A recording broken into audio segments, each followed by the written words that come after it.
Hi everyone, welcome back to the Internet Report, where we uncover what's working and what's breaking on the internet, and why. This week, we're looking back at the notable outages from 2025 and analysing the themes that emerged, giving ITOps teams lessons they can take into 2026. I'm Barry Collins, and I'll be hosting today with the amazing Mike Hicks, Principal Solutions Analyst at Cisco ThousandEyes. As always, we included chapters in the episode description below, so you can skip ahead to the sections that are most interesting to you. And if you haven't already, we'd love you to take a moment to give us a follow over at Spotify, Apple Podcasts, or wherever you like to listen. When centralized services fail, they often cause a cascading effect of knock-on outages for other services. We saw this happen on multiple occasions in 2025, didn't we, Mike? We did. So we had the AWS one, which is a DynamoDB outage, which happened on October the 20th. Now, this started as a DNS issue or manifested as DNS issue, and it was affecting the DynamoDB, specifically in US East 1. But then that cascaded through the EC2 instances and some load balancers, but it actually hit some sort of third-party services who are actually utilizing this in the back end. So it hit the likes of Slack and Atlassian, and this disruption lasted around sort of 15 hours. This was essentially a regional failure, but it had global impact because it was impacting the control plane. So services like the identification access management and some global tables, which are architecturally tied to that specific region. Now, a similar thing happened to Google Cloud on June the 12th. This was essentially identification access management failure, but this was then impacting these third-party services themselves. So the ones that actually use this for the authentication process to access the services in the back end, not to log on to the system. So the likes of Spotify, Fitbit, and some Cloudflare Worker KV and some other Cloudflare services were sort of impacted. This three-tier cascade effect. Now, the key pattern with these centralized services are that they have a wide blast radius. So when they fail, lots of things fail. Now, these dependency chains are traceable in as much as you can map out what depends on what and after the fact. So we can see what was impacted by what was impacted by that. So they're sort of singular with essentially a clear failure point, not scattered across multiple systems, which is this cascading effect we actually see. But the traceable doesn't actually mean you can stop it happening. Once a cascade starts, like a domino chain, you start to see them falling over and dependent services start to go down on those. Regional failures can actually spread globally through the control plane dependency. So multi-region doesn't necessarily protect you if we're actually having the control plane that's sort of centralized. Now, the real problem with these are these third-party dependencies. They're not always obvious. So we call these hidden dependencies or these nested dependencies. They're not obvious until they actually bite you. So if say a Slack user, you may not be aware that you depended on a DynamoDB, or as a Cloudflare using a particular Cloudflare service that you actually weren't then dependent on the identification access management system. So if those actually go down, you have this cascading effect that sort of takes down your services. Two Azure outages in October revealed an important nuance about distributed systems. Explain what you found. So these are both Azure front door issues, or they manifested Azure front door issues. The one on October the 9th was sort of regionally containment. So we can say sort of working as designed. Now, this was an infrastructure failure at the edge. It was specifically in EMEA, it was a Europe, Middle East, and Africa, so that region there.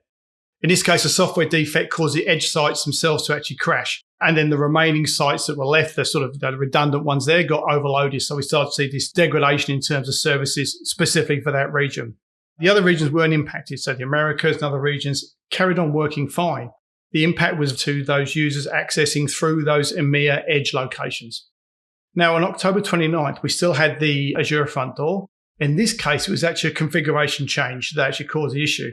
This then manifested itself as HTTP 503 errors, some timeouts, some connection cancellations. But because this is a configuration side, this was actually globally. So all regions failed simultaneously despite this sort of physical infrastructure separation. What this nuance then reveals is that infrastructure failures, so hardware, software, capacity, compute, often stay contained within sort of regional boundaries. These systems are sort of designed for resilience and isolation themselves. Now, where you have a configuration change, you need to apply that across all regions simultaneously, depending on what you're changing from a configuration perspective. Configuration then is a global dependency, even in that distributed architecture. So you can have sort of perfect regional isolation for the infrastructure, but one config change can actually take everything down. So this means that distributed and resilience aren't necessarily the same thing. You're distributed for infrastructure failures, but centralized for configuration. Operationally, what that means is you need different response playbooks. A regional issue, you can effectively route around, you have a workaround. a configuration issue, you can't necessarily work around there. The architecture itself doesn't protect you from all these failure modes equally. We've established infrastructure failures are normally regional, but can have a global impact. Let's dive into that more deeply and explore scenarios where that happened in 2025. So let's go back to the AWS DynamoDB outage on October the 20th that impacted, as we said, US East 1. This started as a pure regional failure. This DNS race condition in US East 1 only. That specific region's DynamoDB endpoints became unavailable. But here's where it went global. So the AWS's Identification and Access Management Service and DynamoDB's global tables were architecturally dependent on US East 1 as their control plane. When we talk about control plane, what we're actually talking about is this centralized system that handles the coordination, authentication, and configuration, effectively the decision-making layer. The data plane handles the actual requests and traffic, the doing work layer, as you will. So the control planes get centralized because you need a single source of truth. You can't have conflicting decisions about who's authenticated and what the current configuration is. Now, for example, if you were to revoke someone's access, you'd need that decision to be immediate and consistent everywhere. If each region decides independently, you're going to get these conflicting answers. So why does this then create a global impact? So if US East 1 goes down, but your application is running in EU West 1, it doesn't really matter because you still need to talk to the control plane in US East 1. So services like Slack, Atlassian, Snapchat were in multiple regions all failed because they couldn't reach this centralized control plane. The regional infrastructure itself was fine, but without this control plane, nothing can actually make decisions.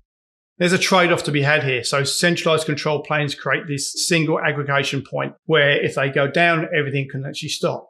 But distributed control planes create what's called a split brain scenario. So different regions can make conflicted decisions. So, for example, region A thinks that user is authenticated. Region B thinks they're not. Which is right? How do you actually resolve that?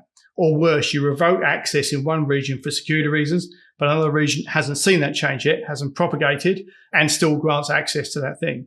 Now, operationally, an outage is clear. Service is down, fix it. Consistency issues are subtle. Some requests work, some don't. Different users see different states. Now, that's actually harder to detect, harder to debug, and can cause security or data corruption issues. So the centralized model accepts the availability risks to avoid that consistency nightmare. We've talked many times on the Internet Report in 2025 about the different nature of failures, how some are sudden lights on, lights off outages, and others are more intermittent. Explain how different types of architecture can affect the nature of such outages. So let's think about centralized services. These are effectively binary failures. There's a lights on, lights off. So, things like AWS DynamoDB, Google Identification Access Management Systems, when they fail, they're completely down. You get clear symptoms. Everything stops working at once. Operationally, these are straightforward. The service is down, users can't do X.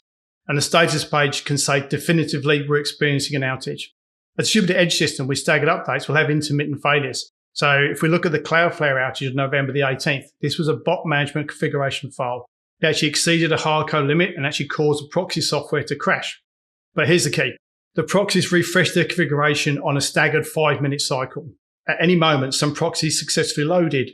They had smaller config files and they're actually working fine. Other proxies tried loading the oversized file and crashed. This creates a fluctuating availability. Some requests to service appear to succeed and then fails minutes later and then succeeds again. So staggered updates are intentionally designed. You don't want all edge nodes updating simultaneously because we have this situation where we're loading in. If the update is actually bad, everything goes down at once. But when a bad config gets deployed, it can create this rolling failure pattern. So each proxy independently decides to refresh on its own cycle. So you never have 100% failure, but you also never have 100% success during the incident. And this global impact can happen, but it's intermittent rather than this binary. Now, for an operational implications of that, intermittent failure is actually hard to diagnose because you get this situation where it works for me versus it's broken for me. Both could be true at the same time. And status updates are difficult. The service vendor can't actually say the service is down because it's working for some users. Monitoring can show partial failure, but which user affected keeps changing. And recovery can also be intermittent. As a fix deploys, services recover progressively. As each proxy loads the corrected config on each of its refresh cycles. So it's actually much harder to communicate to the users than a clean outage. So when we see this degradation pattern, it's a little bit harder to understand what's going on and actually pinpoint where that exact issue is. It's become something of a cliche that when a major outage occurs, DNS is the culprit. But we did see multiple DNS-related outages in 2025, albeit with completely different failure mechanisms. Remind us what happened with Zoom and Cloudflare, Mike. Yeah, I think what you said, sort of DNS related, that's the key here. So the Zoom one on April the 16th, we had this top level domain that is the sort of the .us part of zoom.us or the .com in example.com was actually missing. The missing name server records at this top level domain tell the internet, where do I find this information about zoom.us? Think of it like a phone book where the top line domain servers are the main directory that says for zoom.us, ask these specific name servers. Now, Zoom's authoritative name servers, which is on AWS Route 53, were actually fine. They were correctly configured and they're actually sort of working. So if you query them directly, they were going to return the right records. But the problem was the top-level domain name servers didn't have the name server records pointing to Route 53. So the DNS clients had no way to know where they actually had to look for Zoom.us records. The phone book was effectively missing the Zoom's entry. All Zoom servers were inaccessible for around sort of 2 hours. And this actually included the status page itself, so you can actually identify what was going on. Now, if we then look at the Cloudflare one, which is on July the 14th, this was actually a BGP routing issue. BGP route withdrawals took Cloudflare's DNS off the internet. So this is a configuration error introduced weeks earlier. It was dormant until an unrelated change triggered it. Cloudflare's route announcement disappeared from the global routing tables. So there was no network path for DNS queries to actually reach the 1.1.1.1, their public resolver. And this was actually down for about an hour. So anyone using Cloudflare's DNS couldn't actually reach websites and applications. So why do these differences actually matter? So we're talking about different layers of the stack. Zoom, the DNS itself was working, but the delegation chain was actually broken. The pointer was missing. Now in Cloudflare, it was network routing problems. The DNS infrastructure was fine, but it's actually unreachable. So there's different recovery paths we actually have there. For looking at the domain record, the issue requires coordination with the domain registrar. You can't actually fix yourself. You need third-party involvement. With the BGP routing, it's a network-level configuration. You control it, but you need to identify the fix and the config error to either route around to re-advertise your network itself. So these had different diagnostic signatures. So they both manifested DNS issues. Whereas Zoom was direct queries to name servers work, but normal DNS resolution failed. We're going to point to a delegation problem. In Cloudflare's situation, we can't reach the DNS service at all. The network was unreachable. So it's not DNS misconfiguration.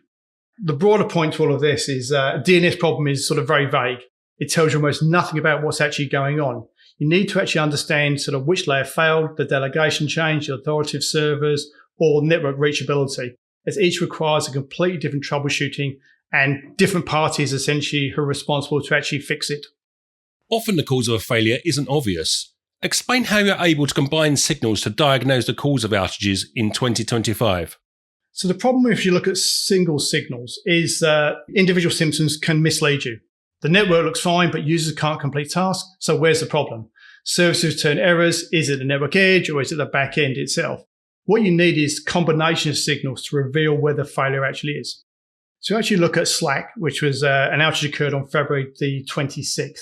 The network connectivity in this case was completely intact. We saw no coinciding network conditions, no significant latency, no significant packet loss, and parts of Slack's infrastructure globally appeared healthy. And the load balancers appeared to be responding normally as well. Authentication was working fine. Users could actually log in. They could browse channels. But what the issue was, the messages wouldn't send. And was actually, when you went to send a message, it was actually returning an HTTP 500 errors. Now, by looking at this combination, it actually sort of revealed the location. In this case, the database routing layer. The network was working, plus the authentication was working, plus the message was failing, equals this specific layer between the web app and the database itself. If you actually look just at the network metrics, you'd have seen the healthy path, would have misdirected you to the investigation. If you only saw HTTP 500 errors, you might have assumed a general backend failure itself. So if we then look at the Spotify April 16th one, we had an HTTP 504 gateway timeout and a 502 bad gateway errors. But connectivity to the front end was normal. DNS resolution appeared to be working. There was static content loading from the CDN itself. Now, again, this combination of server-side errors plus an intact network plus successful static delivery equal to back-end service issue. Specifically, video playback services, so streaming manifest generation or authorized playback URLs. So users could access a platform interface, but videos wouldn't play. If we're thinking about it from the pattern, what do we actually look for? So we need to have these combination of signals. So the network health, if we look at the latency, the packet loss, and the routing, the connection establishment, the DNS resolution, the application behavior, any HTTP status codes, which functions work versus which fail, and the timing patterns. Do we see simultaneous across regions, intermittent, or progressive? Now, why does this matter operationally? It's no single signal provides sufficient information. You need to be looking and monitoring across multiple layers, the infrastructure and the application behavior and the user capability. So during instance, what you need to do is to stop this knee-jerk reaction by looking at one individual signal. What you need to do is look at combinations, because this is going to tell you about where in the architecture problem resides. And the combination actually narrows the search space, which can actually sort of save hours of investigation time and actually arm you in terms of what you can do from a mitigation perspective. We saw multiple incidents in 2025 where configuration changes led to incidents, sometimes repeated incidents in quick succession. Explain why you think ITOps teams should shift from the mindset of preventing all configuration issues through testing to accept that they can't test every scenario, but are ready to respond quickly when incidents do occur. We actually look at the evidence that this testing is not going to catch every particular scenario because we have so many different moving parts and different conditions. Even if we're testing in this environment, we can't then understand exactly how it's going to interact with all these different third parties from there. So if we look at the Asana outages, these occurred on February the 5th and February the 6th. The February the 5th one was a configuration change, and it caused an increase in server logs. The logging infrastructure itself then overloaded and causing the servers to restart. And it was, again, this domino effect. We had this cascade failure. What they did in that case, they rolled back the config. What typically happens once you've actually rolled back a configuration or implemented a software patch and then had to roll it back is ultimately they sort of try again. And this is what appeared to happen in this case. So on February the 6th, they tried again, and we were going to assume they actually added additional safeguards. In this case, this sort of crashed some servers with 20 minutes of complete downtime. Rolling back the config triggered a cascading failure in the network routing components. So these weren't deliberate, obviously. These were likely reattempting after initial failure with more precautions in place. Now, what this then shows us is that the distributed systems with these numerous components makes it impractical or almost impossible to test every possible interaction scenario itself. With the Cloudflare one on November the 18th, this was this bot management file. The bot management configuration file which exceeded the hardcode limit. Now what happened in this case was a database query error that caused the duplicate rows. This then doubled from around 60 to 200 and above features, which then exceeded this hardcode limit and which then caused the proxies themselves to crash. Now, the sequence itself was we had these database permission changes, we had the duplicate rows, the oversized files, the hits, the limits. The components that actually executed millions of times before this issue and this specific sequence occurred. And there's actually no way that testing could realistically catch this combination. So what these outages sort of share, there were multiple components interacting. There were specific sequences or conditions needed to actually trigger the outage. There are effectively edge cases where the exact combination of conditions is really difficult to anticipate. So these are all built on reasonable designs, meeting unexpected interaction patterns themselves. So we're going to shift from this test everything before deployment to prevent all configuration issues, therefore have zero configuration related incidents, to an environment where we're deploying carefully but responding quickly. So we accept that distributed systems are incredibly complex and too complex to test every possible scenario and interaction that can occur. What we really need to do is minimize that time between the deployment and ultimately the detection, the identification and the rollback itself. So identifying specifically what's going on, which layer within there is happening, who's responsible for it, but more importantly, that a change has actually been made. So a change is made, we actually want to understand what's happening so we can actually sort of roll that back. Because there are instances where if we don't detect it early, it's impossible to roll back. You have to go through with it and try and do that fix, which leads to an elongated outage time. Finally, Mike, just summarise your main takeaways from the outages we saw in 2025. So number one is that know your architecture's failure signature. Different architectures fail in characteristically different ways. Centralized services cascade through dependencies predictably. They have wide blast radiuses. Distributed systems may contain failures regionally, but configuration still impacts instances globally. So if you understand your specific failure pattern, it's going to help you to interpret the symptoms faster when an incident actually happens. So before the incident, you can actually see if you can identify these potential failure modes, Then during the incident, this architectural knowledge helps you focus the investigation appropriately, where we need to look, where we want to go down to. The second point I take is that single symptoms lie. What you need to do is to look at these combinations. The network is healthy, but users are failing. It's a back-end issue. Everything fails simultaneously across different channels. There's a shared dependency. Intermittent failures like staggered rollout or edge systems. What you need to do is to be able to monitor across the layers, understand the network health in context of the connection establishment and the application behavior, as along with all these timing patterns.